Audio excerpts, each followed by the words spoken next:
Voltamos a apresentar Revista Justiça. Agora em Brasília, 8h34. Revista Justiça. Debate.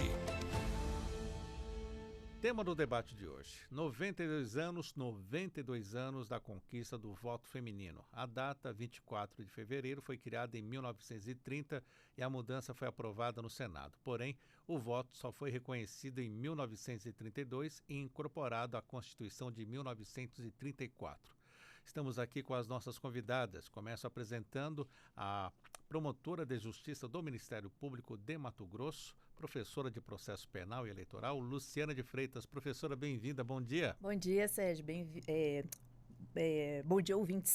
Perdão, bom dia, ouvintes. Também está conosco a advogada eleitoralista Bianca Gonçalves e Silva. Doutora Bianca, seja bem-vinda, bom dia. Muito obrigada, Sérgio. Bom dia aos ouvintes também. Será um prazer debater com vocês hoje. E temos também aqui uma outra Bianca, promotora de Justiça do Ministério Público de Pernambuco, mestra em Políticas Públicas e membro auxiliar do Conselho Nacional do Ministério Público, doutora Bianca Estela Azevedo Barroso. Doutora Bianca Estela, seja bem-vinda, bom dia. Bom dia, Sérgio, bom dia a todos os ouvintes. Queria também cumprimentar minhas colegas aqui de bancada, especialistas nessa área de direito eleitoral, e é um prazer estar aqui nessa manhã com vocês. Pois é, eu vou chamá-la de Bianca Estela para diferenciar da doutora Bianca e a gente não ter nenhuma confusão aqui. Mas antes, eu gostaria de convidá-las para ouvirmos uma matéria especial, uma reportagem especial a respeito dos 92 anos do voto feminino, na reportagem de Fernanda Porto. Estamos perto de conquistar, pois toda mulher vai poder votar. A música é da comédia Irmã Sufragista, lançada pela Disney em 1964, e mostra claramente o movimento feminista que ocorria em vários países da Europa e que influenciaria todo o mundo. Usado no título o termo sufragista, que significa aquele que luta pelo voto sem distinção de gênero, o filme conta a história de uma ativista britânica que lutava pelo direito das mulheres de votar. Do passado nos libertar, venham mulheres, vamos lutar, e nossas netas já votando, no futuro irão cantando. Bravo! Aqui no Brasil, a conquista ocorreu em 24 de fevereiro de 1932, num contexto de muita reivindicação, como explica a cientista política e mestranda em Gestão Pública e Cooperação Internacional, Fernanda Maria Negromonte. Em um contexto em que os direitos políticos das mulheres não eram garantidos, em 1832, a obra de Nísia Floresta, Direitos das Mulheres e Injustiça dos Homens, foi publicada. A autora é tida como a primeira feminista brasileira, quem com seu conhecimento pôde transpassar a alta sociedade, e dessa forma eu falo sobre detentores de poder político e aquisitivo, numa geração ainda escravocrata, que europeizava suas mulheres brancas e tinham as mulheres pretas como amas de leite. Portanto, Direitos das Mulheres e Injustiças dos Homens foi uma obra muito importante para a organização de movimentos femininos no país. Nísia, então, fundou um colégio de educação exclusiva para meninas, mas sofreu críticas da imprensa e teve que se exilar na Europa, servindo de exemplo para muitos movimentos e outras mulheres brasileiras se organizarem para reivindicar seus direitos políticos. Nesse contexto de muitas lutas, apesar do voto feminino ter sido reconhecido no Brasil em 1932, somente em 1934, o direito das mulheres irem às urnas foi incorporado à Constituição Federal da época. Mas, mesmo assim, o direito de votar não foi concedido a todas as brasileiras, como explica a cientista política Fernanda Maria Negromonte. Apenas as mulheres que trabalhavam de forma remunerada, excluindo as donas de casa e trabalhadoras informais. A alteração dessa condição ela veio com o Código Eleitoral de 1965. E só em 1985 foi que o direito do voto para a população não alfabetizada foi adquirido. Neste ano de 2024, a incorporação do voto feminino na Constituição de 1934 completa 90 anos. Um fato histórico e muito importante para a equidade de gênero, segundo a especialista em direito político, professora universitária e eleitora Edvirgens Carvalho. Só o direito de votar é uma medida fundamental e importantíssima. Mas, para além disso, é necessária a possibilidade da mulher participar dos espaços de poder político, né? Ou seja, também ter condições de serem votadas. O inciso 1º do artigo 5º da Constituição Federal é importantíssimo. Diz, pelo menos formalmente, né, que homens e mulheres são iguais em direitos e obrigações. Mas, da formalidade da lei para a vida real, ainda falta muita coisa para ser conquistada, né, pelas mulheres, mas não só por elas, pela sociedade, o que inclui os homens, né? Porque a sociedade só avança se avançarmos conjuntamente.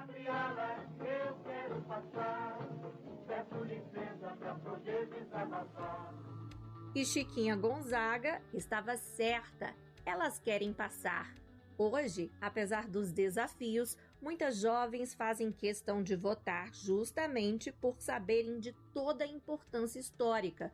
Um exemplo é a estudante universitária Maria Medeiros. Poder votar para as mulheres significou um ato de cidadania, né? Significou ter uma voz ativa na política e poder escolher representantes que sejam alinhados com políticas públicas que de fato, defendam os direitos das mulheres. Então, negar às mulheres, negar metade da população, o direito de votar significa negar a essas mulheres, né, o direito de exercício da cidadania. Com produção de Diego Veiga e sonorização de Júnior Dias, Rádio Justiça, de Brasília, Fernanda Porto. Pois é, ouvimos essa reportagem especial de Fernanda Porto, doutora Luciana, doutora Bianca Gonçalves e também doutora Bianca Stella. Doutora Luciana, conhecia essa música, A Mulher Sufragista? Não conheci, já fiquei encantada com esse contexto, com a letra, né? Eu vou pesquisá-la depois. Achei ela interessantíssima. E o que podemos complementar ainda do que foi tratado nessa reportagem especial tão abrangente? Sérgio, ouvintes, né, minhas colegas aqui, eu ouvindo essa reportagem e a música, eu acho que é muito importante a gente pegar duas questões aqui que foram muito bem feitas nessa reportagem. A questão do contexto de 1932, né, que a gente está celebrando hoje, né, esses 92 anos dessa conquista do voto. Precisamos lembrar que esse contexto de 1932 era um contexto de um Brasil 50 anos saído de uma abolição, né, da escravidão. Então, a gente não pode pensar que vamos comemorar os 92 anos do voto feminino e que naquela época esse voto já foi instituído de forma plena como a gente tem hoje, né? Então, nós estávamos em um contexto de um voto censitário, inclusive para homens, né? Então, quem que votava? Como que foi esse voto de 1932 para as mulheres, né? Era voto de mulheres casadas e com autorização do marido, né? Então, era voto de mulheres solteiras, mas que tinham condições financeiras, ou seja, né? As famílias já tradicionais, né? E viúvas, né? E aí a gente, puxando essa questão, eu acho importante a gente falar sobre isso. Esse voto não atingia, por exemplo, todo esse pluralismo que há na nossa sociedade, né? Então, como ela bem falou na reportagem, as negras eram amas de leite, elas não tinham esse acesso ao voto, né? Então, indígenas, né, não tinham esse acesso ao voto e tantas outras, né, digamos, minorias que não tinham também esse acesso ao voto. Então, vejam que é importante a gente celebrar essa conquista, trazer à memória essa data, mas é um movimento, acho que mais do que centenário, que continua até hoje, né? Então, hoje nós temos, né, graças a Deus, com a Constituição, com esses avanços, nós temos um voto aqui igualitário, homens e mulheres, enfim. Mas também, lembrando assim, eu lembro da minha primeira semana de atuação como promotora de justiça lá no interior do Mato Grosso, em florestas, né, nas cidades amazônicas, o quanto que eu me deparei com pessoas que não tinham documentos, que não tinham CPF, que não tinham certidão de nascimento. E essas pessoas estão alijadas também do voto. Então, eram mulheres, chefes de família, né, que estão ali num contexto ribeirinho, né, a população ribeirinha, a população indígena, negros, enfim, tantos outros, que até hoje estão, né, invisíveis, digamos assim, ao voto, apesar de que hoje somos 77 milhões, né, na última eleição de mulheres votantes, mas a gente ainda precisa avançar, né. E para a senhora, doutora Bianca Gonçalves, essa reportagem especial que trouxe a sua reflexão? Bom, Sérgio, eu acho que são muitos pontos de reflexão, né? Como a doutora Luciana falou agora, em 1932 nós tivemos essa conquista do voto feminino, mas não eram para todas as mulheres.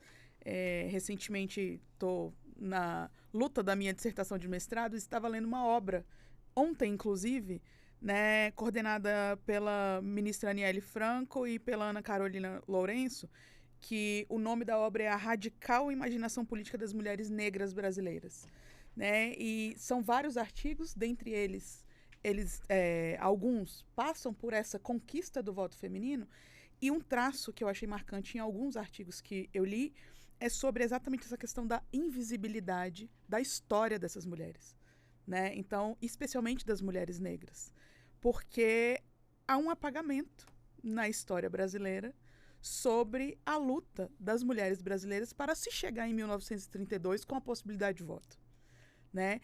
E como a própria reportagem mostrou, e é uma coisa que nós ainda estamos debatendo muito, nós conseguimos, com a Constituição de 88, a igualdade formal. Mas a igualdade material em relação aos direitos políticos, nós ainda não temos. Né? Eu acho que o debate vai caminhar um pouco mais para frente, a gente vai poder falar um pouco mais sobre isso, mas nós vivemos ainda hoje no Brasil, e com muita frequência, né, a cada eleição, né, essa é a primeira eleição, talvez em 30 anos, que não há uma mini-reforma eleitoral. Né? Nós vivemos numa situação em que todos os anos ímpares o Congresso tenta aprovar uma anistia a direitos políticos, né, a ações afirmativas conquistadas pelas mulheres. Sim. Então, eu acho... a gente trata disso também, né?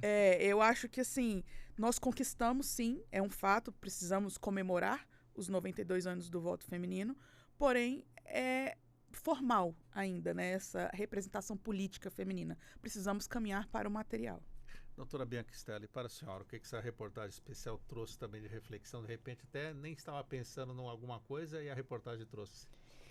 Primeiro, essa música traz muita nostalgia, né? Muito romance, uma situação meio que romantizada em torno do voto. E, assim, faz parecer que houve um reconhecimento meio quase que consentido, voluntário.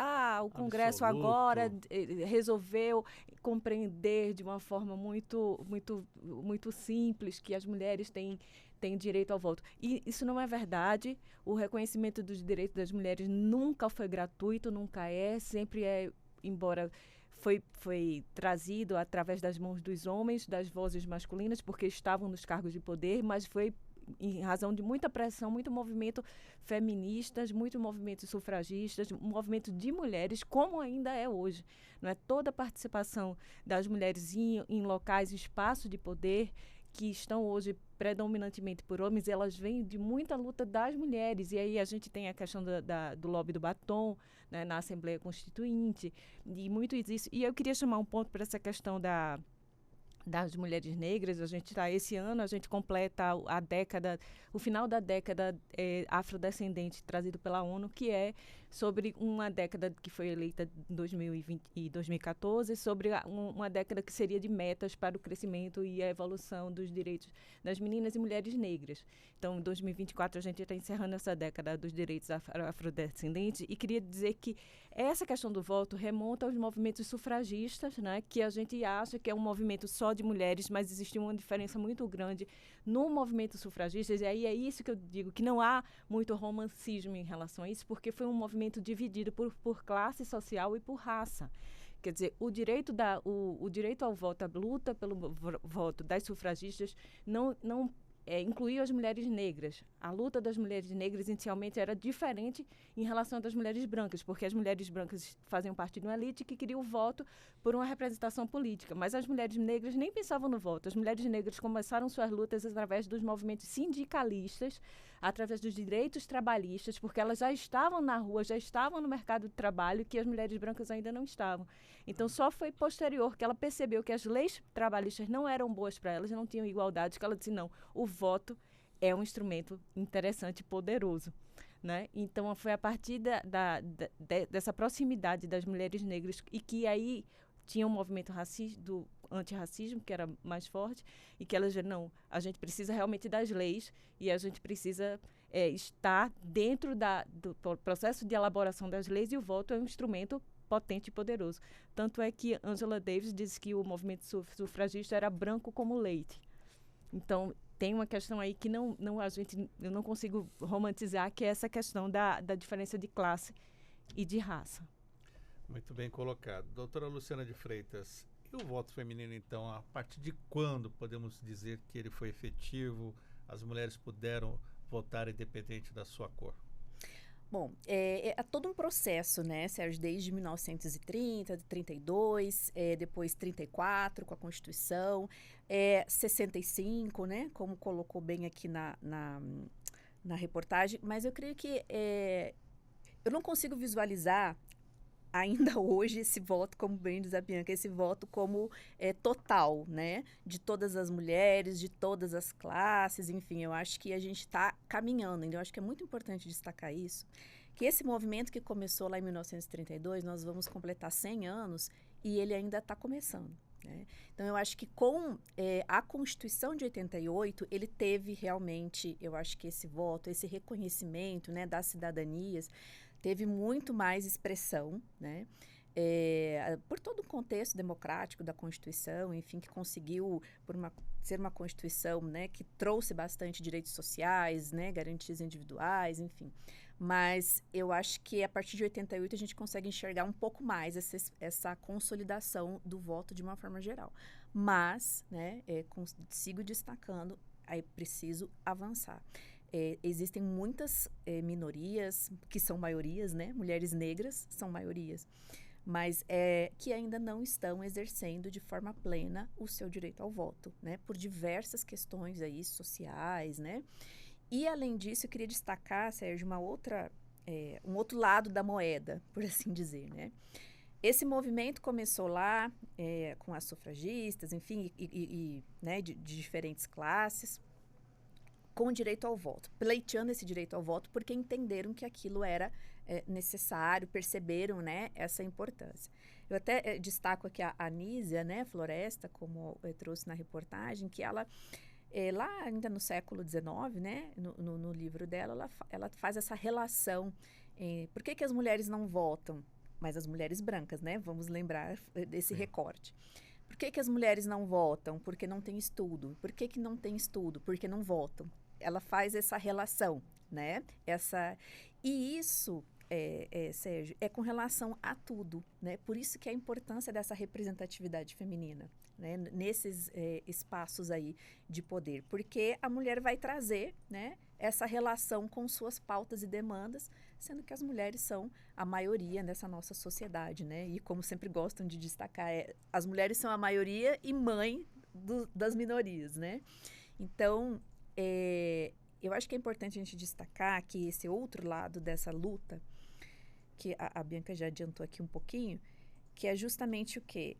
A gente avançamos no voto, 100 anos aí praticamente, né, de avanços, Mas aí quando a gente vai mais avançando, a mulher vai avançando nesse espaço, outros ataques vão surgindo, né? Então, outras pretensões de diminuir esse espaço vão surgindo, né? Então, a gente vê isso muito com relação, por exemplo, né, às cotas de gênero, a fraude às cotas de gênero na questão dos registros, né? Então, vejo que a gente avança e né, acaba sofrendo aí. Ficou até um termo chato, né? As mulheres laranjas. Isso, né? Exatamente. É um acabou pejorativo, pejorativo, né? exatamente. Já não usa mais. Pejorativo. Sim, então, pesado, uma conotação muito triste. E já que estamos falando desses passos à frente e dos passos atrás, um assunto muito importante. Afinal, houve aquela anistia para os partidos políticos que tentavam no Congresso Nacional fazer uma modificação para não pagarem as multas, não serem punidos, justamente por causa desta questão que envolve a participação feminina nas eleições? Bom, Sérgio, ainda não, né? Mas vamos lembrar aqui que ainda não a última anistia que era discutida na PEC 9, né? A chamada PEC 9 de 2023. Porque no passado nós já tivemos outras 3 anistias, né? Então, assim, anistias ocorrem sucessivamente. Isso é um fato, né? A cada lei aprovada, digamos, sobre repasse, obrigatoriedade de repasse de recursos do fundo partidário para o fomento da participação feminina, né? Os partidos são obrigados a destinar pelo menos 5% dos recursos do fundo partidário para manutenção e promoção de programas de fomento à participação feminina na política. Os partidos não cumprem essa destinação desses 5%. No ano seguinte, o TSE julga, multa, condena a devolução, né, perde recurso, o partido perde recurso. No ano seguinte, o Congresso vai e aprova uma anistia para que esses partidos, para que a decisão do TSE não valha, né? Na verdade, o que diz é isso, né? O TSE condena, mas os partidos não pagam. Então, já tivemos 3 anistias e estávamos discutindo a 4ª anistia. Era né? a quarta, o sistema partidário, ele acaba esperando já essa impunidade. Sim. Ele já conta com esse sistema. Já conta com o arranjo, né? Sabe que não vai ter que pagar. É estranho legislar em causa própria, né? Absolutamente, né? A última anistia que nós tivemos aprovada, ela foi, inclusive, constitucionalizada, né? Na emenda constitucional 117. Que foi quando se discutia lá, né, quando ainda era uma PEC e que se transformou na emenda constitucional 117, a grande justificativa do Congresso para aprovar era: nós agora vamos constitucionalizar a obrigatoriedade de repasse de recursos para mulheres. Então, nós vamos trazer uma coisa boa para vocês. Mas, em troca, nós vamos anistiar todas as dívidas dos partidos que não aplicaram esses recursos obrigatórios nas eleições anteriores. Então, isso está na Constituição, né? Infelizmente, e nós do Observatório de Violência Política contra a Mulher, na época da discussão dessa PEC, que se transformou na emenda constitucional 117, a gente chamou a atenção para isso. Que a partir do momento que a gente colocasse na Constituição uma anistia, a gente ia abrir a possibilidade para que todos os anos eles aprovassem uma nova anistia constitucionalmente, que era o que vinha sendo discutido na emenda constitucional, na PEC 09. Porém, por pressão da sociedade civil, que foi muito ativa, né, os movimentos da sociedade civil foram muito ativos desde o momento da apresentação da PEC, que foi em março do ano passado, né, de 2023, conseguiram fazer esse movimento para barrar essa PEC, né? Então, no final das contas, ela ainda não foi aprovada. Porém, em se tratando de anistia, como não há anualidade, né? Porque será anistiado tudo o que os partidos não cumprirem até a promulgação da emenda, quanto mais tempo demorar, se ela for aprovada, mais coisas vão ser anistiadas, né? Então, eu acho que essa história, ainda corremos muito risco. Eu acho que esse panorama que a Bianca muito bem traçou aqui da PEC, da 117, da anistia, ele acaba resumindo, né, justamente todo esse movimento, essa luta das mulheres nesse sistema político. Por quê? Olha, aqui eu vou dar para vocês, né, uma coisa boa. Então tá aqui na Constituição, vocês têm direito a isso e isso. Aí, por outro lado, né, puxa o tapete aqui, ó. E é assim em todas as lutas femininas dentro desses espaços, né, de legislativo e de poder. Então, para a senhora, doutora Bianca Stella. Não, isso me traz, esse ciclo de anistia é o que a Bianca trouxe, exatamente, é um modelo viciado. Já sabe que se vai anistiar e volta, então ele dá aqui para tirar embaixo. É como o próprio direito ao voto de 1932, porque ele dizia que a mulher podia votar, e embaixo ele dizia, mas isenta da obrigatoriedade. E aí jogava para o Código Civil que a mulher precisava, por exemplo, a mulher casada, de autorização do marido. Eu leva, mas dá, ganha, mas não leva. Ganha, né? mas não leva. Ganha, mas não leva. Isso está presente em todas as questões em relação aos direitos das mulheres, mas eu queria trazer um aspecto interessante da questão da PEC, que é que a PEC, ela impede a atuação do próprio Poder Judiciário. Então, ela, a partir do momento que ela diz que não se poderá aplicar sanção ou que aquelas sanções não serão... Ela está dizendo, olha, Judiciário, você não pode aplicar sanção, você não pode decidir dessa forma. Então, é inconstitucional porque a própria Constituição diz que a lei não poderá alijar a apreciação, ameaça ou apreciação de direitos, né? Então, assim, o próprio acesso ao judiciário, você impede dentro de uma PEC ao que o judiciário aplique penalidade. É mesmo dizer, não julgue. Como assim? E eu fico também pensando como há um silenciamento sobre esse ponto tão relevante que é uma PEC dizer que não se poderá aplicar sanção. Você alija uma função jurisdicional. E nesse movimento, né, Bianca, a gente tem que lembrar também do movimento que teve na tentativa da mini-reforma, que não passou, né, que foi justamente de incidir, de evitar e de derrubar praticamente, realmente, né, as decisões do TSE com relação às cotas de gênero. Vou ter que fazer um intervalo agora, mas o debate está ficando bom. Acredito que os nossos ouvintes também estão gostando muito. Então, você ouvinte pode nos acompanhar também pelo YouTube, para você que está no FM 104,7, e já voltamos.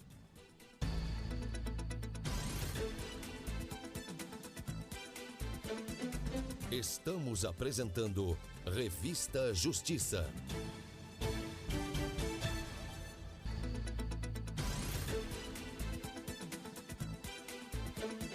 Voltamos a apresentar Revista Justiça. E estamos de volta com a Revista Justiça, terceira e última hora, hoje sexta-feira, 23 de fevereiro de 2024. Estamos no nosso debate e vamos para a segunda parte dele, agora 9h04. Revista Justiça, debate. Para você que ligou o rádio agora, estamos falando aqui sobre os 92 anos da conquista do voto feminino. A data 24 de fevereiro foi criada em 1930 e a mudança foi aprovada no Senado, porém o voto só foi reconhecido mesmo em 32 e incorporado à Constituição de 34. Estamos aqui com as nossas convidadas. Estou aqui com a doutora Luciana de Freitas, ela que é promotora de Justiça do Ministério Público de Mato Grosso, professora de Processo Penal e Eleitoral, a doutora Bianca Gonçalves e Silva, advogada eleitoralista, e ainda a promotora de Justiça do Ministério Público de Pernambuco, mestra em Políticas Públicas e membro auxiliar do Conselho Nacional do Ministério Público, a doutora Bianca Stella Azevedo Barroso. Doutora Bianca Stella, vamos começar agora a falar sobre a representatividade feminina nos cargos eletivos. Por que temos poucas representantes, então, já que o eleitorado maior é feminino? Essa questão é bem complexa, né? A gente vai precisar voltar um pouco aí para dizer que quando a gente parte hoje desse discurso, eu já escutei muitas pessoas dizendo assim, as pessoas dizendo, olha, mas vocês podem tudo, hoje já podem votar, podem ser corregedores, podem ser... Mas esquecem da perspectiva de gênero de retrocesso, do ponto de partida. Você imagina o que é duas pessoas correrem uma maratona de 42 quilômetros e uma começar com 10 quilômetros na frente. Quem vai chegar primeiro? Então, é nesse contexto que a mulher se insere. Diz, olha, hoje, formalmente, somos todos iguais. Mas de onde partimos? Você veja, o homem pode votar desde sempre, a mulher pode votar desde há 92 anos atrás e com a dificuldade dentro de um contexto de uma sociedade patriarcalista, machista, né, de uma elite branca. Então, a gente não pode desconsiderar isso para saber que a gente ainda está em processo de construção, mesmo que tenha uma igualdade formal. E nesse contexto, a gente vê isso é muito refletido de uma forma muito clara dentro da representação política partidária das mulheres, nesse contexto, né? Com a maioria da população, 52% é feminina, com a maioria do eleitorado também, que é a maioria do eleitorado é feminina, e aí um dado bem interessante, aí você diz, mulher não gosta de política. Se você for para os dados do TSE, em relação à filiação partidária, 47% dos eleitores filiados a partidos políticos são mulheres, 47%. Então, eu quero dizer que quase 50% dos filiados a partidos são mulheres. Então, a mulher está na filiação partidária, mas ela é filiada, mas não é financiada, né? É aquela questão, filia, mas não financia. Porque não é só a filiação. Aí, quando você sai dos 47% das filiadas, quando você registro de candidatura, você já baixa aí para a casa dos 30%, que são apresentados como registro de candidatura, e quando você vai para a eleição, para a prática de quem exerce o mandato, você chega aí em torno dos 18%, falando numa média, 18%. Então, é um processo duro de exclusão de um filtro partidário e eleitoral muito pesado. E aí a mulher não se vê lá. E aí, quando você vai falar das mulheres negras, esse percentual reduz muito. Por quê? Porque não é só questão de uma legislação formal, mas de um contexto, né, social e familiar que tira essa mulher desse jogo. E aí você vê as ações afirmativas que são aplicadas, como o sistema de cotas, né, e aí eu acho que a doutora Bianca Gonçalves vai falar melhor aí para explicar essa questão do percentual de cotas. O sistema de cotas é uma ação afirmativa, o financiamento das campanhas é uma ação afirmativa, a questão do voto majoritário para mulheres e negros são ações afirmativas, são conjuntos de ações afirmativas que precisam mostrar resultados, mas a gente não consegue esses resultados porque estão sempre voltando à questão das fraudes. Os próprios partidos têm a questão da fraude das cotas da candidatura, o TSE vem e bate. A fraude no financiamento das campanhas, não se faz financiamento, não se faz campanha sem dinheiro, nem no Brasil, nem no lugar do mundo. Ele disse, não é por causa do Brasil, não. Nenhum lugar do mundo se faz uma campanha eleitoral sem um financiamento, sem recurso. Bianca, então, eu vou, assim... 10 quilômetros de diferença, você foi ainda muito generosa, né? Porque não, é só para trazer uma figuração. Você imagina, claro, né? A distância é muito grande, né? E aí eu queria pegar esse gancho que tu bem colocaste aí com relação à questão das filiações partidárias, né? Então, percebam que se a gente eu nem tinha conhecimento desse dado, 47% de mulheres filiadas, né? Isso representa um excelente, digamos assim, né, envolvimento das mulheres. O número é bom, né? O número, né? Só que o que eu percebo, que isso tem me intrigado e tem me colocado também à reflexão ultimamente, é a importância desse filtro partidário. A mulher precisa avançar na representação dentro dos partidos, exercer comandos dentro dos partidos. Nós vivemos em uma democracia partidária. Então, as candidaturas precisam de partidos, nós não temos, né, candidaturas avulsas. Tudo precisa do partido, né? As decisões do partido são extremamente importantes. Elas definem tudo, né? As decisões dos partidos acabam definindo muitas vezes as eleições, o rumo das eleições. Então, é preciso que as mulheres avancem também nessa perspectiva de poder dentro dos partidos, ocupando esses cargos de direção dos partidos. Eu acho que um ponto muito importante é exatamente a ausência de democracia intrapartidária. Isso. Né? Então, nós estamos aqui falando sobre democracia, mas dentro dos partidos políticos nós temos pouquíssimos partidos políticos comandados por mulheres. Mesmo dentro dos partidos. Esse ethos masculino, ele se reproduz com muita força dentro dos partidos. Sim, né? Os partidos costumam ser estruturas patriarcais, né? Há partidos, inclusive, que têm donos, né, no Brasil. Então, assim, esse também é um problema que a gente precisa refletir. Né? Exatamente. Sim. Pai, filho. Exatamente. Passa hereditariamente, né? Mas a ausência de democracia intrapartidária é um ponto muito importante. Nós tivemos, há algum tempo atrás, quando a ministra Rosa era presidente do TSE, uma consulta respondida, né, sobre a necessidade de se colocar dentro dos partidos, nos cargos de liderança, né, de direção partidária, uma cota, né, uma reserva de vagas para mulheres. Há consulta foi respondida afirmativamente, porém o TSE, através de consulta, não pode criar uma regra que obrigue os partidos políticos a fazer isso. Então, em tese, né, sem lei, ficou por isso mesmo. Então, assim, é um direcionamento, né? O mundo ideal seria que nós tivéssemos também a obrigatoriedade de representação feminina também dentro dos partidos. Agora, em relação às cotas especificamente, gostaria só de pontuar, porque talvez o ouvinte, né, não saiba propriamente, a gente está aqui falando de cotas, a gente precisa entender que a legislação, desde 1997, prevê a obrigatoriedade dos partidos lançarem pelo menos 30% das vagas de um dos sexos. Ele não fala que é uma cota de candidatura feminina, né? Porém, na prática, nós sabemos que é disso que se trata. Por quê? Porque são as mulheres que precisam brigar internamente nos partidos para se chegar a esse ponto. Garantir um espaço. E uma outra coisa que tem me chamado muita atenção, assim, as pessoas falam, há uma dificuldade, as mulheres não gostam de política, ou as mulheres não querem concorrer. Como a Bianca Stella falou, né, minha xará, isso não é totalmente verdade, porque senão nós não teríamos 47% de filiadas aos partidos políticos, tá? Então, as mulheres têm esse interesse.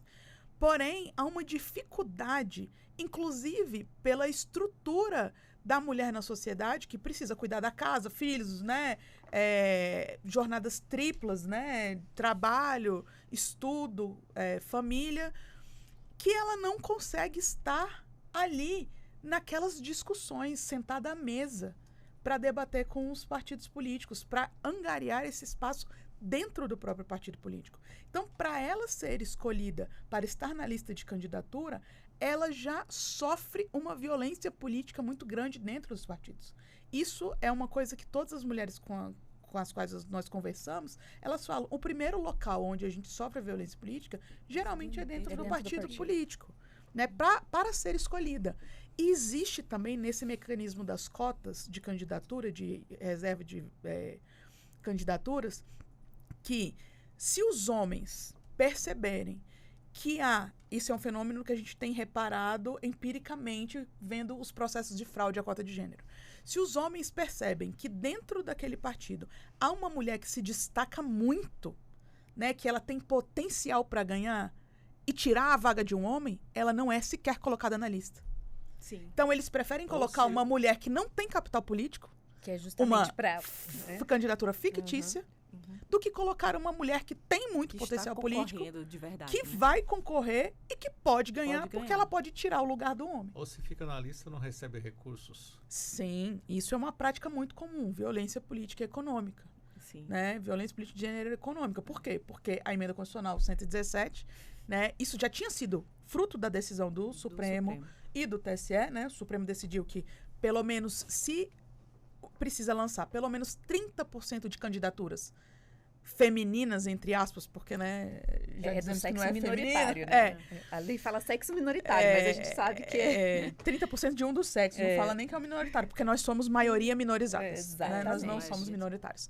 Mas o Supremo decidiu que se o partido precisa lançar pelo menos 30% de candidaturas, ele precisa também destinar pelo menos 30% dos recursos públicos para essas candidaturas, para o financiamento dessas candidaturas, né? E o TSE decidiu que isso também se aplicaria ao Fundo Especial de Financiamento de Campanha, que é o FEFEC, né, que foi criado. A propaganda A propaganda tem E a propaganda. Quem proporcional. fiscaliza isso? Bom, é a Justiça Eleitoral, né? O Ministério Público Eleitoral é o locus, né? É quem tem, digamos assim, a titularidade universal para investigar. A questão da propaganda, por exemplo, é muito difícil de ser fiscalizada, porque você teria que ter um sistema, né? Hoje em dia, com a tecnologia, talvez isso seja um pouco mais possível, mas, assim, precisaria ter um sistema em que pudesse se assistir todas as propagandas eleitorais em todos os municípios. Imagine, nós estamos aqui em eleição de 2024, eleição municipal. Como é que o Ministério Público dá conta de não fazer? tem braços nem pernas para tudo isso, velho. Não tem como. Então, isso parte muito de denúncias, né? A questão das candidaturas fictícias, o Ministério Público está muito atento quanto a isso, mas os adversários políticos também, porque a grande maioria, né, o que eles fazem é entrar com ações para derrubar o outro que foi candidato, porque eles vão conseguir eventual vaga, né? Então, acaba que são todas essas pessoas que fazem o arranjo, a fiscalização. Porém, o eleitor, né, a eleitora, que são os maiores clientes da justiça eleitoral, que é a quem se destina o exercício dos direitos políticos, não tem legitimidade para questionar nada disso. Doutora Bianca Stella, violência eleitoral, violência política contra a mulher, muitas passam por isso e nem sabem que estão sendo agredidas? Sim.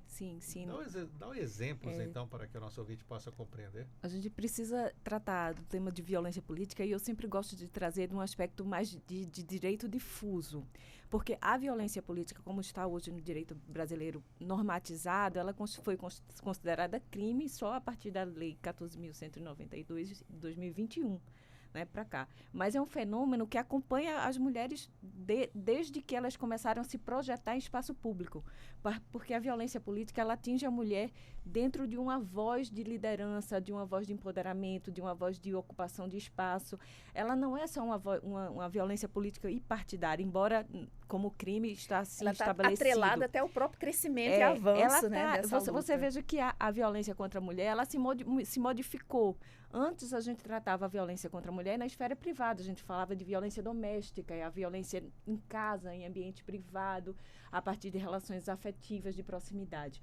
Hoje a gente precisa trabalhar a violência contra a mulher em outros espaços públicos. Sim. A partir de que a mulher se movimentou, saiu da esfera privada e entrou em ambientes públicos, em chefia, em mercado de trabalho, ela passou a ter... A gente precisa de novas ferramentas para enfrentar a violência contra a mulher em espaços públicos, na academia, na saúde, no sistema de justiça, em outras formas. E aí a violência política vem nessa tônica, e abarcando a mulher que tem essa voz política. Então, a violência política hoje é qualquer ação de constrangimento, ameaça, que venha a atingir a mulher, impedindo que ela tenha a participação, a liberdade política de exercer uma liderança partidária.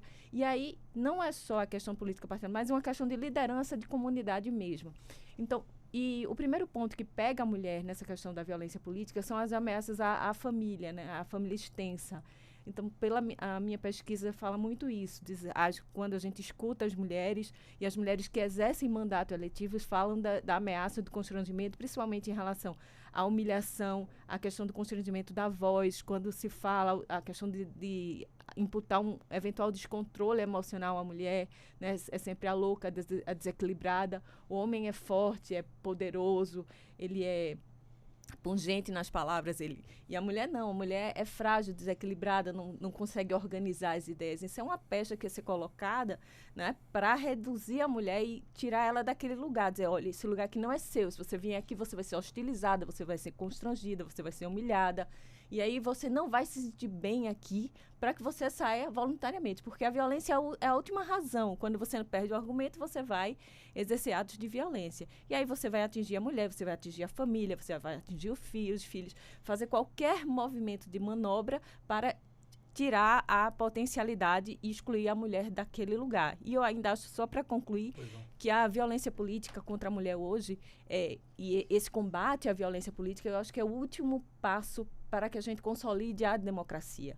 Porque a participação das mulheres traz uma democracia qualitativa e sustentável. Sem a mulher na política, a democracia não se sustenta. Então, a gente precisa encarar a violência política contra a mulher uma questão de sobrevivência democrática. Então, isso está muito mais além do que simplesmente uma mulher que sofreu uma violência dentro de uma Câmara, que é muito importante, mas não é só sobre ela apenas, é sobre um contexto muito maior de sobrevivência do Estado Democrático de Direito. Doutora Luciana se coçou aqui, que dá um ímpeto assim dessas barbaridades que ocorrem, né, doutora Luciana? É verdade, Sérgio. Mas eu achei interessante, eu gosto de falar sobre isso, por muito tempo nesse avanço histórico, né? Eu acho que até o fato da a gente avançou muito com relação à punição, né, à prevenção e punição da questão da violência doméstica, né, da violência em casa, doméstica, familiar, enfim.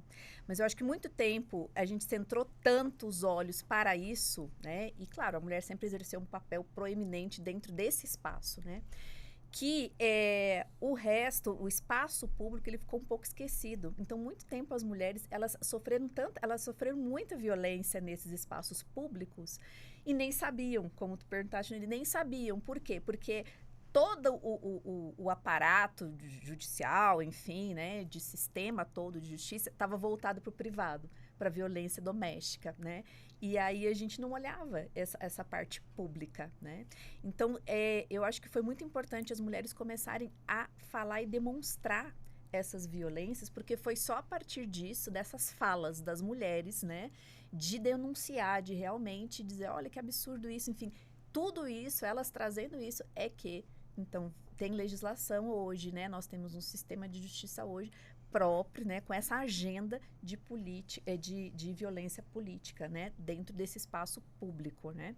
Então, é muito interessante esse caminhar, né, dessas violências. A violência, ela se movimentou, ela acompanhou a mulher onde ela vai. A violência contra a mulher, ela acompanha a mulher. O machismo hoje ela é moderno, né? O patriarcalismo é moderno, se moderniza, a violência se moderniza e ela acompanha as mulheres, né? Quando ela sai para o espaço público, existe uma nova forma de violência que está lá, em ambiente de trabalho, nas academias, né? Academia que eu falo, na academia científica mesmo, de pesquisa, e academia de ginástica também.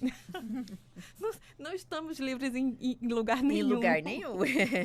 Eu acho que na academia de ginástica também, viu? Não, eu falei da academia de ginástica também, porque eu falei academia em espaço científico, mas a academia de ginástica também. Nós não estamos livres em lugar nenhum, né? E, doutora Bianca, o que podemos trazer, então, de alerta para que a mulher fique atenta a esse tipo de violência? O que a senhora pode acrescentar nesse ponto aqui, até o que foi trazido pelas nossas outras convidadas? Então, eu acho que é muito importante a gente tentar reforçar aqui a informação para essas mulheres, né? Porque nós estamos falando, a doutora Luciana falou agora, as mulheres começaram a denunciar, mas a realidade do Brasil profundo, né, como dizem, e nós estamos falando aqui agora de eleição municipal esse ano, por exemplo, é que as mulheres, e mesmo as que estão aqui no Congresso Nacional, né, na capital do país, muitas vezes essa violência política de gênero ela é tão naturalizada que parece o preço a se pagar para estar na política, né? Então, elas não reconhecem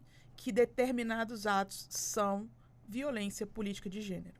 Então, acho que o primeiro ponto, o primeiro alerta que nós precisamos fazer é que as mulheres precisam estar muito atentas, né? Nós precisamos levar informação, né? Nós temos, por exemplo, a Procuradoria-Geral Eleitoral, já lá em 2021, criou o GT de violência política de gênero, né? E tanto eu quanto a doutora Bianca Stella fazemos parte desse GT, né? Eu faço parte desde a criação dele, através do Observatório de Violência Política contra a Mulher. E nós temos trabalhado muito para levar informação para essas mulheres, para que elas possam, primeiro, reconhecer que aquela conduta é um ato violento. Em reconhecendo, ela precisa denunciar. E o Ministério Público Federal tem um canal específico de denúncia para violência política de gênero, né? Que a mulher, né, a vítima, ela não precisa saber, não está na competência dela, saber quem é o órgão responsável por fazer aquela gestão, por dar início àquele processo, àquela investigação. Mas o Ministério Público Federal, né, como o Ministério Público Eleitoral, a principal cadeia do Ministério Público Eleitoral, ele tem essa capacidade de saber para onde direcionar essa denúncia, né? Então, é importante que as mulheres, em reconhecendo esses atos de violência política, façam a denúncia. E que, a partir daí, a gente vai começar, provavelmente, a ver os resultados. A gente tem o problema que a lei focou na esfera penal, né? Mas nós temos diversas violências políticas de gênero, tal como a fraude à cota de gênero, ilícitos na propaganda, né? Financiamento, que também são violências políticas, mas que são ilícitos eleitorais, que eventualmente não vão constituir crime, né? Pode ser que sejam, e aí precisa da investigação, mas pode ser que não. Então, é importante que as mulheres estejam atentas à violência simbólica, por exemplo, né? Que é uma que acontece com muita frequência. O que é uma violência simbólica? Violência simbólica é aquela violência que por exemplo, vou transformar em exemplos que eu acho que fica um pouco mais fácil, né? Desligar o microfone da parlamentar enquanto ela está ali no debate na Câmara. a gente tem visto com alguma frequência isso acontecer aqui no Brasil, né?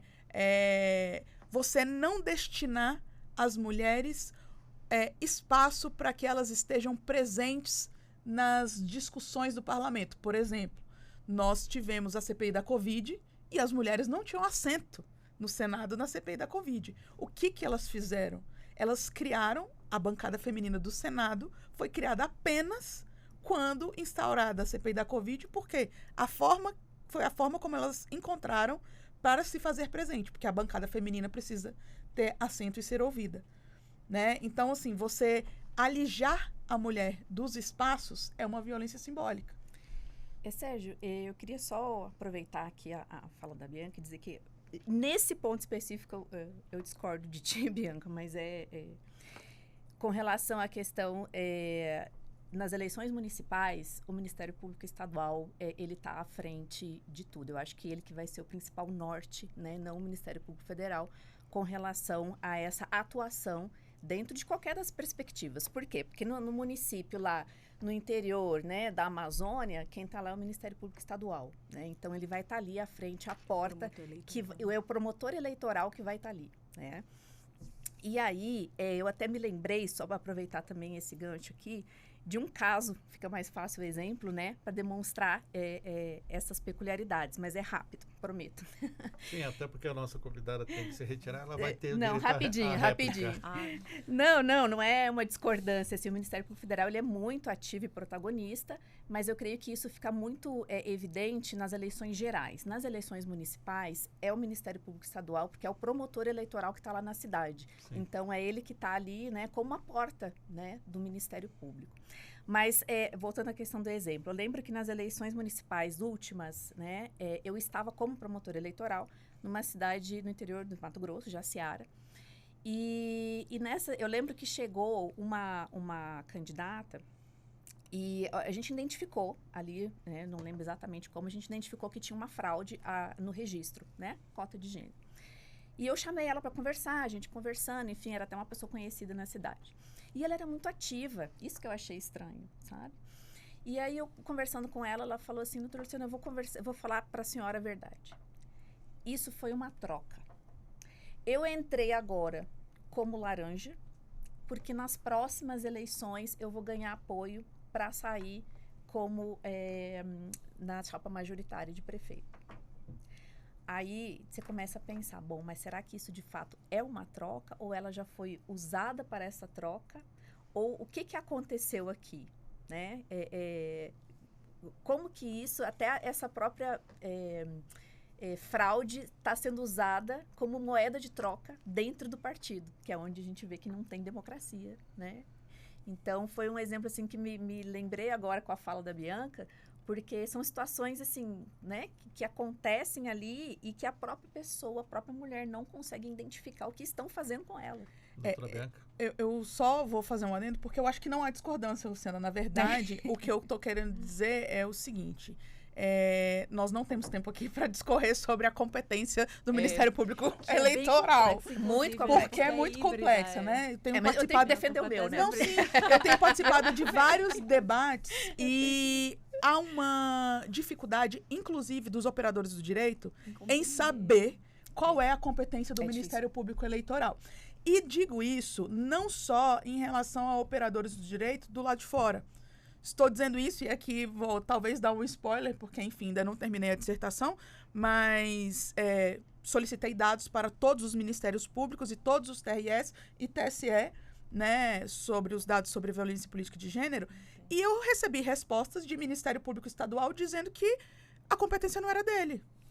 Então, assim, não é que não tem dado, a competência não é minha. Não, mas a competência geral não, mas... Né? Não, mas eu pedi dados, de violência política de gênero. Não. E assim, gente, com todo respeito, claro o Ministério Público dizer que não é competência dele, então, sim, nós não vamos poder falar sobre competência do Ministério Público Eleitoral aqui, porque não temos tempo. Mas, de fato, a competência na eleição municipal é do Ministério Público Estadual, com competência no município. Por delegação. Né? Por delegação. Mas a dificuldade, o que eu estou querendo chamar a atenção é que a mulher, quando ela sofre a violência política de gênero, ela não sabe onde denunciar. Esse é o principal gargalo. E aí, o que ela faz? No município, aonde você vai... A primeira coisa, quando você sofre uma violência, você pensa em ir aonde? Na delegacia de polícia, na polícia civil. Eles não vão tratar isso como violência política de gênero, porque a competência da violência política de gênero é federal. Nós não temos uma delegacia de polícia federal nos municípios. Então, doutora? Para o Ministério Público Federal, canal de denúncia, porque o Ministério Público Federal tem um canal de denúncia na internet e ele direciona, por exemplo, se for um caso de eleição municipal, né, o caso aconteceu no município, o Ministério Público Federal vai direcionar para o procurador regional eleitoral, que vai saber quem é o promotor designado para atuar naquele município, naquela eleição. Olha, Por isso que eu chamei a atenção para a importância do canal de denúncia no Ministério Público Federal. Por quê? Porque é um canal de denúncia em um órgão só. Nós podemos denunciar e devemos denunciar no Ministério Público Estadual? Sim, tem ouvidorias nos Ministérios Públicos Estaduais. Porém, tem as promotorias nas cidades. Porém, né? Tem o promotor eles na não cidade. têm canal de denúncia específico. E nós teremos, no mínimo, né, 27 canais espalhados e diferentes. Então, assim, para o homem médio, para a pessoa comum, é muito mais difícil você saber aonde que é que eu tenho que fazer. Em não sabendo, o canal do Ministério Público Federal direciona para a promotoria competente. Infelizmente, a doutora Bianca precisa sair, né? Doutora Bianca Gonçalves e Silva, advogada eleitoralista. Rapidamente, até para ela poder participar ainda, ou já como é que está o seu relógio? Não, podemos ficar... Trazendo essa questão do canal, que é importante, informação para o cidadão, que o CNMP também tem a ouvidoria da mulher e tem o canal, um formulário específico de violência política de gênero também, desde 2022. Então, o CNMP, através da ouvidoria da mulher do site do Conselho Nacional do Ministério Público, também dispõe de um formulário específico para a violência política de gênero e tem essa capilaridade para todo o Brasil em relação aos Ministérios Públicos estaduais e as ouvidorias estaduais também. Inclusive, no ano de 2022, fizeram um plantão nas eleições. A própria ouvidoria fez os plantões nas eleições por recomendação do Conselho Nacional do Ministério Público. Mas as promotorias, e, assim, estão abertas principalmente as promotorias, receber. Mas às vezes a promotoria, sei lá, tem várias demandas em relação, porque tem infância, crime, enfim. Mas o promotor eleitoral, naquele período, ele tem que estar exclusivo, né? Inclusive, então... a gente tem são prioritárias, né? Quando estamos em eleição, os promotores eleitorais, eles exercem uma função em caráter prioritário, a prioridade das demandas eleitorais. Mas eu queria falar só sobre a violência simbólica, voltar, porque eu acho tão importante a questão da violência. Deixa eu me despedir, então. Vai se despedir da doutora Bianca Gonçalves e Silva. Obrigado por estar conosco aqui, doutora Bianca.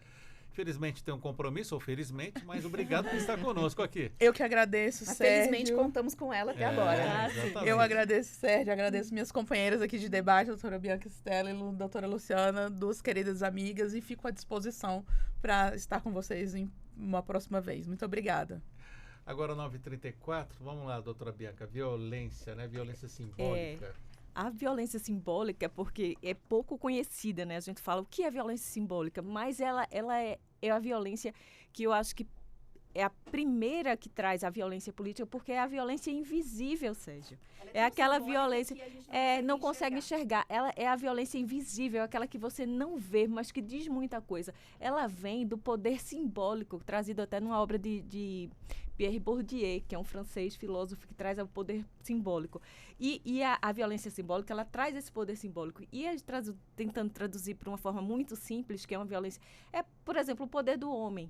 Não é? Então, simbolicamente, a gente é construído o homem como um herói, como um homem provedor. Isso não está escrito em canto nenhum, mas simbolicamente você tem essa estruturação do poder. E aí a violência simbólica, ela é essa violência que você não se vê representado ali, e ali simbolicamente você já sabe que aquele lugar não é seu. Então, é uma questão sensível e muito tênue.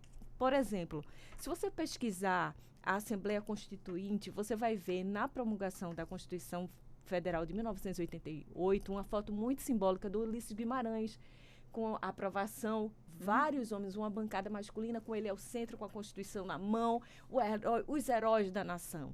você não vê mulher. Você pode até ver ali num canto um ou outro. Aquilo ali é uma violência simbólica. Bianca, eu vou usar né? esse mesmo Porque a mulher não está lá. nisso Então, a aí. violência simbólica é isso. É aquela violência... Quando você vê... vamos ver as propagandas dos partidos, vários homens de terno. Usar o exemplo. Aquilo é uma violência simbólica. A mulher não se vê ali, então aquele não é meu lugar. Eu não estou ali... Eu não lembro da o mulher nome negra também. Da parlamentar, entendeu? vocês vão me ajudar. Que amamentou em plenário. Uma mulher é Talíria Petrone, né? Desculpa, eu lembro disso porque... Não posso errar o nome dela. Bom, sou mãe de 3, né? É. Então, em uma das minhas gestações ali, voltando ao período de trabalho, que é toda uma adaptação quando a gente volta, né? E eu lembro que eu estava participando de algum grupo de trabalho no Ministério Público e me falaram... Era um interinstitucional, não era só do Ministério Público, não. E falaram o seguinte, essa reunião, ali no meio de uma discussão, enfim... Essa reunião a Luciana não vai poder participar, era em outra cidade, né? Então tinha todo... Porque ela está amamentando. E aí colocam na gente aquilo que uma mulher amamentando não pode participar. De todas as decisões, de todos os espaços. Aí eu lembro muito dessa parlamentar que ela levou a neném. Eu acho que era do Rio Grande do Sul, se eu não estou enganada. Eu não consigo lembrar o nome. Eu acho que Manuela Ávila. Manuela Ávila. Manuela Ávila, do Rio Grande do Sul.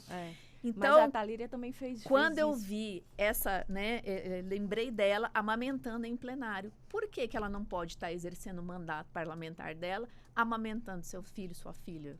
Que é uma questão tão natural. É uma construção simbólica de que aquele não é o lugar da mulher porque ela está amamentando. Então, foi exatamente o que aconteceu comigo e que acontece sempre. Isso é uma violência simbólica que acompanha em tudo essa construção da sociedade de não estar simbolicamente representado ali. Né? E a violência simbólica contra as mulheres negras, assim, espaço do poder, é muito visível. Você vê aquelas fotos, né, masculinas, brancas, heteronormativas. Então, simbolicamente, ele diz à sociedade, este lugar aqui são dessas pessoas. E a pessoa constrói, inclusive, para a mulher, às vezes, se colocar, né, ser uma liderança. A gente tem muita dificuldade, porque nós não somos vistas como uma voz ativa, como uma voz respeitada. Sempre o homem está lá falando naquele papel. Se impondo, né? Se impondo. Então, aquilo é uma violência simbólica. Então, essa imagem dessa parlamentar amamentando, para mim, foi muito impactante para perceber essa questão da violência simbólica. E a libertadora, né? Exatamente. Então, naquele momento em que ela entrou naquele plenário amamentando e exercendo seu papel,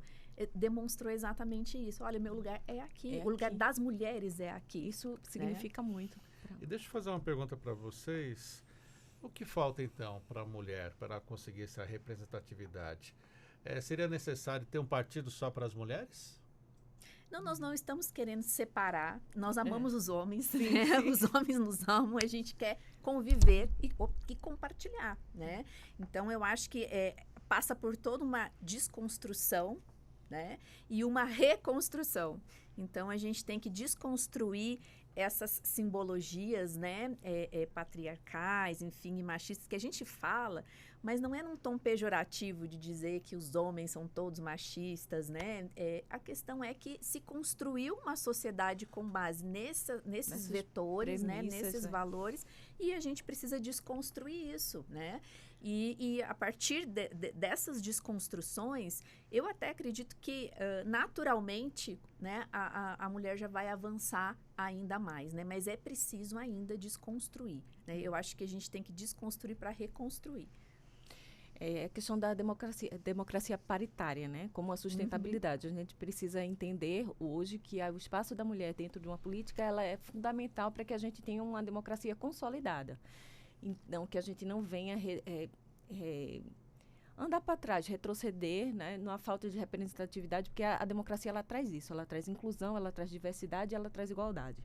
Então, esses pilares da democracia, se a mulher não estiver presente, eles tendem a desabar. E essa questão da desconstrução é muito interessante, porque a primeira lei que trouxe a tipificação da violência política contra a mulher foi uma lei da Bolívia.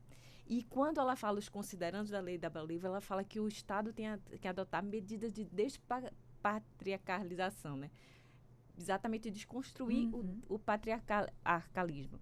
Então, essas medidas de desconstrução, elas são necessárias. Se a gente aprendeu, a gente pode aprender uma coisa diferente. não é? Porque isso é uma construção. Se a gente construiu, a gente precisa desaprender para aprender novamente. Então, acho que seria isso. Vamos lá, doutora Luciana, vamos aproveitar essa reta final aqui desse debate e trazer informações importantes, até estimuladoras, para essa participação feminina. Começamos por onde? Vamos lá. Começamos... bom, eu quero destacar, primeiramente, a importância das mulheres agora, nesse momento de pré-campanha eleitoral, né? E que vai começar as convenções, né? Ali 5 de julho, e depois os registros de candidatura, né? Que as mulheres, elas precisam ficar atentas a essas regras, se informar, né? Eu tenho visto um movimento, principalmente na internet, né? Que começa já a desenhar ali os candidatos, pré-candidatos, né? A gente já começa a identificar.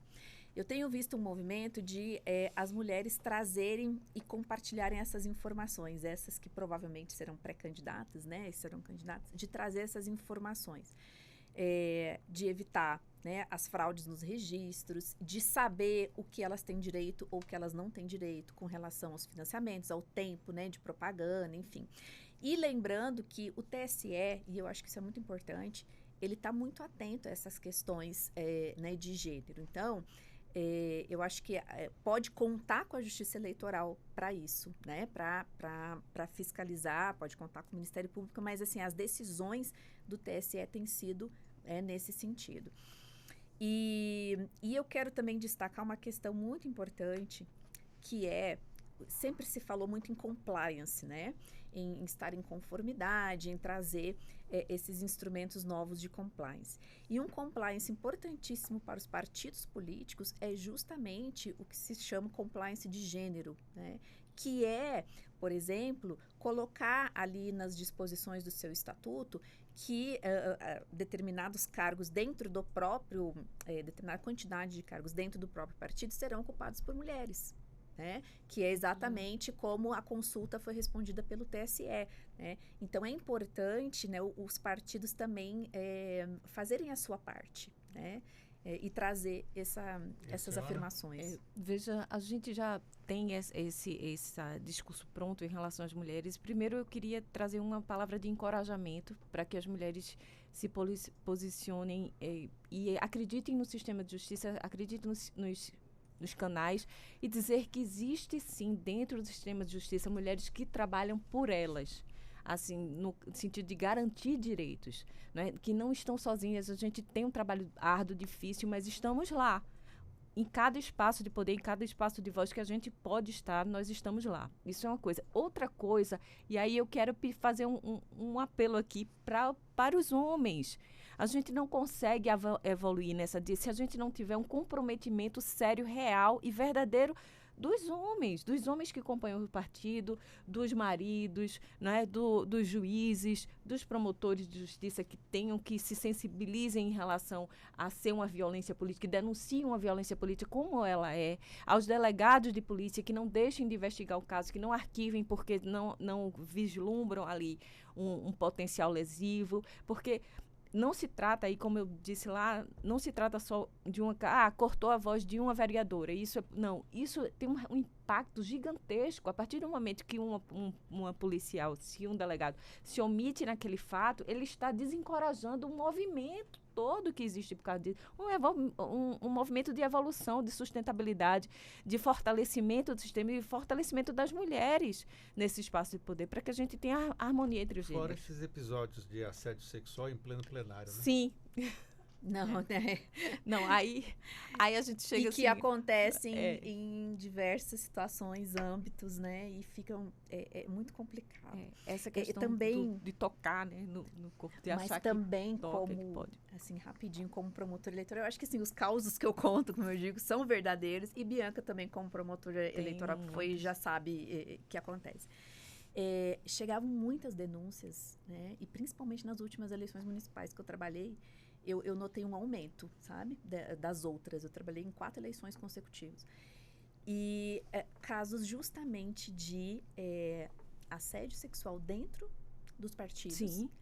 E como forma de eliminar aquela mulher que estava se colocando como candidata e que tinha condições, né, efetivas de ganhar o pleito. Olha, o que desencoraja a mulher Aí, na minha pesquisa, as mulheres respondem, por que você não denuncia? Muitas delas não denunciam porque elas ficam marcadas, ficam estigmatizadas. Muito. Então, assim, é pior para elas, que elas viram uma mulher complicada. Sim. Elas são assediadas, mas... Depois são rotuladas. Depois são rotuladas. E aí elas já pensam naquele impacto com relação aos filhos, ao marido... na exposição, deixa ela numa situação pior. Então, entre os outros colegas, elas vão ficar mais discriminadas ainda. Assim, não mexe com aquela que ela é complicada. Ela vai ser a louca. Ela é complicada, então vai ser mais excluída. Infelizmente, nosso tempo está acabando. Registro aqui a participação do Dr. Edilson Barbosa, do MOAB, do Movimento Orgulho do Brasil. Ele deixou até uma pergunta interessante. Será que teríamos que incentivar e estimular até financeiramente e socialmente as mães atípicas? Também, porque vejam, se a gente tem essa distância dos 10 quilômetros que a gente brincou aqui, com relação à maternidade normal, digamos assim, típica, você imagina essa distância com uma maternidade atípica, né? Muito bem. Quero agradecer às nossas convidadas. Começo agradecendo a promotora de Justiça do Ministério Público de Pernambuco, mestra em Políticas Públicas e também membro auxiliar do Conselho Nacional do Ministério Público, doutora Bianca Estela Azevedo Barroso. Obrigado por estar conosco. Qual a sua consideração final? Eu adorei participar do debate. É um debate muito, muito atual, quente, né? Estamos em eleições municipais. E trazer aqui uma voz, dizer que existem mulheres no sistema de justiça que acreditam na causa, que estão dispostas a levar isso diante, a mostrar resultados, né, e para encorajar as outras. Né? Agradeço também a doutora Bianca Gonçalves e Silva, que esteve conosco agora até 9h30, mais ou menos, advogada eleitoralista. E agradeço também a doutora Luciana de Freitas. Ela é promotora de Justiça do Ministério Público de Mato Grosso e professora de Processo Penal e Eleitoral. Obrigado por estar conosco. Obrigada, Sérgio, mais uma vez. É sempre uma satisfação estar aqui. Obrigada pelas minhas colegas, né, por estarem aqui e a vocês, ouvintes, que nos acompanharam até agora. E o recado final? Recado final a voz de vocês, mulheres, são as nossas vozes, né? Então, não se calem e contem conosco, né? Aqui do nosso lado, nas nossas instituições, fazendo sempre o possível, né, para enriquecer a nossa luta e para consagrar os direitos de todas nós. Muito obrigado mais uma vez. Lembrando que esse debate vai estar disponível também para assistir quando quiser no YouTube da Rádio e TV Justiça. 9h48, intervalo, porque na volta tem o segundo giro de informações do Poder Judiciário Brasileiro com participações ao vivo. Então, até já.